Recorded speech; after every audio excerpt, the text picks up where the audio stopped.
انسان دو موقعوں پر اللہ کے سامنے کھڑا ہوتا ہے۔ پہلا موقع نماز کا ہے اور دوسرا موقع قیامت کے دن ہوگا، اور دوسرے موقع میں کامیاب وہی ہوگا جو پہلے موقع کو نہیں گنوائے گا۔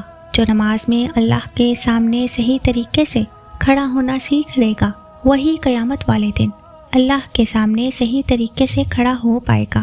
نماز اللہ کے حضور کھڑے ہونے کی مشق ہے، اور مشق ہی انسان کو بہتر بناتی ہے۔ اگر آپ چاہتے ہیں کہ روز حساب آپ کے لیے اپنے رب کے سامنے کھڑا ہونا آسان ہو، تو آپ نمازوں میں اپنے رب کے سامنے کھڑے ہونے کی پریکٹس کیا کریں۔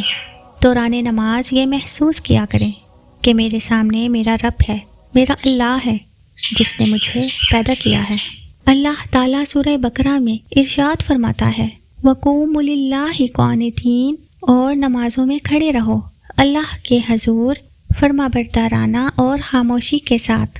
دعا ہے کہ اللہ تعالیٰ ہم سب کو وقت پر نماز پڑھنے کی توفیق عطا فرمائے اور ہمیں تا حیات اس پر استقامت نصیب فرمائے۔